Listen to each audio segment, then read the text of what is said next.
तुम्हें इस सिचुएशन से बाहर निकालने का मेरे पास एक सॉल्यूशन है। मेरा यकीन मानो ये काम करेगा। शादी कर लेते हैं। किंशी, मानना पड़ेगा, तुम्हारा दिल तो सच में बड़ा है। तारीफ मत करो, मुझे अच्छा नहीं लगता है। नहीं, सच में मैं दिल से कह रही हूँ। मुझे हमेशा लगता था कि तुम थोड़ी सी चापलूसी टाइप की होगी। मुझे नहीं पता था कि तुम मिस लैंग के लिए इतना सब कुछ करोगी। लेकिन अगर मैडम टैंग को इस बारे में गलती से भी पता चल गया तो तुम्हें पता है ना अंजाम क्या होगा? ऐसा कुछ नहीं होगा। भले ही मैं उनके लिए काम करती हूँ, पर उन्होंने सिर्फ मेरा वक्त खरीदा है, मुझे तो नहीं खरीदा ना। मेरी भी एक ज़िंदगी है। मैं अपने पर्सनल टाइम में जो चाहूँ वो कर सकती हूँ। उससे उनका कोई लेना देना नहीं है, तो मुझे उनसे कोई डर नहीं। इसलिए अगली बार ये केस हम ऑफिस के बाहर ही डिस्कस करेंगे। ठीक है। हमें पैंगनिंग फंग को इतनी आसानी से नहीं छोड़ना चाहिए, है ना? और तुम्हारे बारे में एक बात मुझे बहुत अच्छी लगी कि इतना सब कुछ देखने के बाद भी तुम्हें शादी से डर नहीं लगता। हाँ, शायद मेरे पेरेंट्स का प्यार देखकर मैं हमेशा शादी के बारे में अच्छा ही सोचती हूँ। तुमने कहा था कि आज हम तीसरी बार एक ही रास्ते पे मिले हैं। ऐसा क्यों कहा था?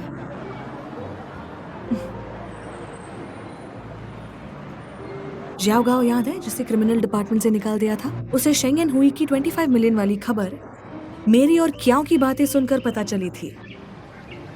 तुम्हें भी इस बारे में पता था, पर तुमने कभी भी मिस टैंग को इसके बारे में पता नहीं चलने दिया और ना ही इसे कभी मेरे खिलाफ इस्तेमाल किया। ये तुम्हारा मुझ पर एहसान है और मुझे किसी का एहसान रखना पसंद नहीं। तो हिसाब बराबर। मेरी यूएसपी? मिस ली, मुझे समझ नहीं आ रहा है आप क्या बोल रही है। मेरे बेटे की तो किंशी से अभी तक शादी हुई ही नहीं है, तो फिर किंशी ऐसे कैसे कह सकती है? मुझे मैं तुम्हें सच बता सकती हूँ। रहने दो। मैंने इस बारे में शुरुआत से लेकर बहुत कुछ सोचा है, पर अब तक एक ही जवाब मिला है कि तुम साफ साफ झूठ बोल रही हो। जाहिर है कि तुमने अपने करियर में आगे बढ़ने के लिए शादी का झूठा नाटक किया था, पर इन सब के बीच पता है सबसे अनएक्सपेक्टेड बात क्या हुई? वो ये है कि यांग हुआ अचानक से सबके सामने आ गया और मिस टैंग भी उसे तुरंत पहचान गई और तुम्हारे पास लेके आई। मैं तुम्हारे पर्सनल मामले में दखल अंदाजी नहीं करना चाहती, पर पता नहीं ये सब मुझे कैसे पता चल जाता है। पहली नजर में मुझे तुम दोनों बाहर से तो बहुत खुश दिख रहे थे, पर अंदर से थोड़ी हिचकिचाहट महसूस हो रही थी। पर मैंने ये नहीं सोचा था कि सच्चाई ऐसे निकलेगी, चौंका देगी। किंशी, मैं सच्चे दिल से तुम्हारी इज्जत करती हूँ, पर गोल अचीव करने के मामले में तुम मुझसे बहुत आगे हो। क्या कहना चाहती हूँ? मैं पीछे से वार करने वालों में से नहीं हूँ और मैं ये बात किसी को भी नहीं बताने वाली हूँ, पर मुझे उन लोगों से सख्त नफरत है जो झूठ बोलते हैं। तो मेरी सलाह है कि तुम प्रमोशन के सपने देखना छोड़ दो।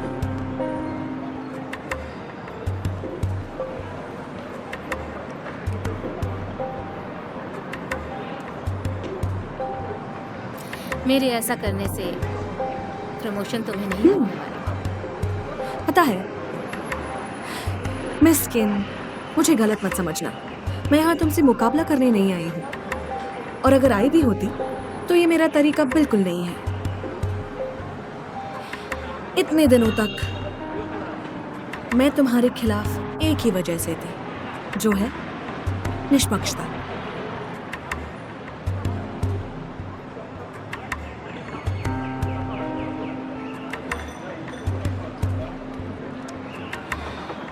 लंच के लिए थैंक यू सो मच।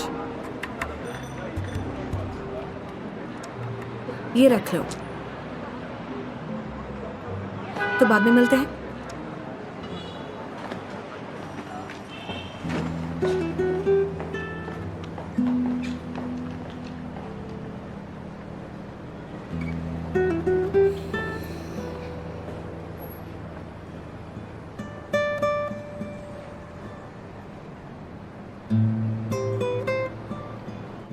आप खुद ही सोचो ना, अगर वो लोग शादीशुदा होते तो मुझे उससे क्या प्रॉब्लम हो सकती है?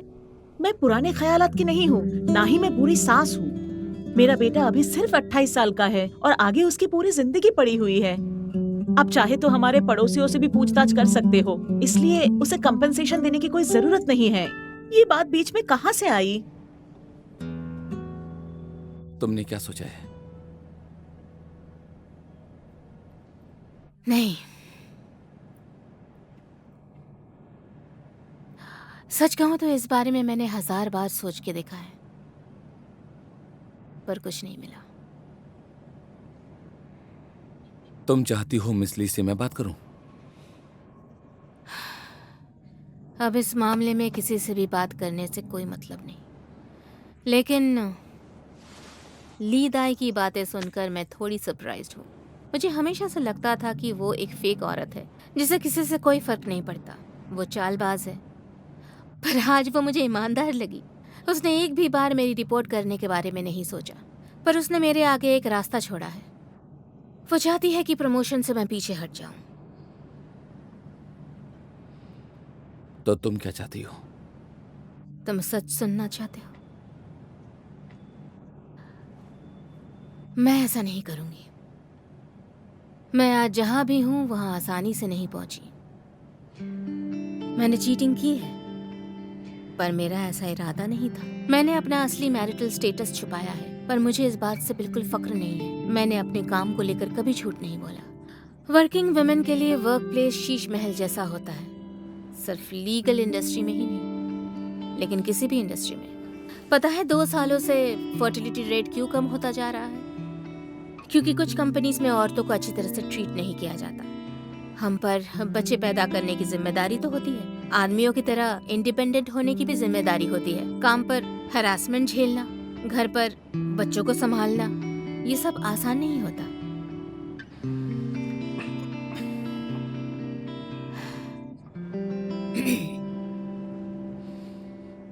लेकिन आजकल की लड़कियां पहले जैसी बेवकूफ नहीं रही। हालांकि हम कुछ भी कर ले, समाज और परिवार को खुश नहीं रख सकते हैं। आखिर ये सब हमसे क्या चाहते हैं? मुझे अपनी जिंदगी अपने तरीके से जीने का हक नहीं? शादी कर लेते हैं तो उन्हें बच्चे की चिंता होती है, बच्चा हो जाए तो दूसरे बच्चे की। मुझे अब इन सब से डर लगता है।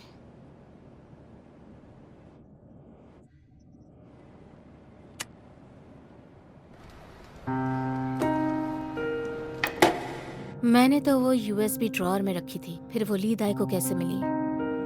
मुझे इसके अलावा और कोई रास्ता नहीं सूझ रहा। मुझे ये करना ही पड़ेगा। एक नई शुरुआत करना चाहती हूँ। जैसे कि तुमने कहा था, अगर मैंने गलत रास्ता चुना तो मैं अपनी मंजिल तक कभी नहीं पहुँच पाऊंगी। मैं तो बर्बाद हो ही चुकी हूँ। आई होप इससे तुम्हारा ज़्यादा नुकसान ना हो।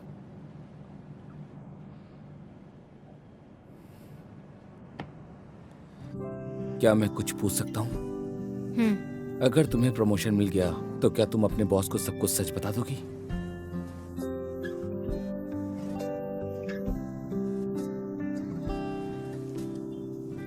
अगर मुझे प्रमोशन मिल गया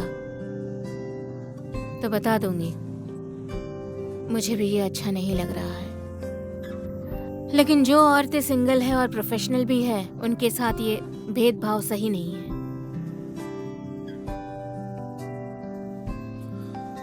मुझे देखना है तुम क्या सोचती हो। क्या मतलब है तुम्हारा?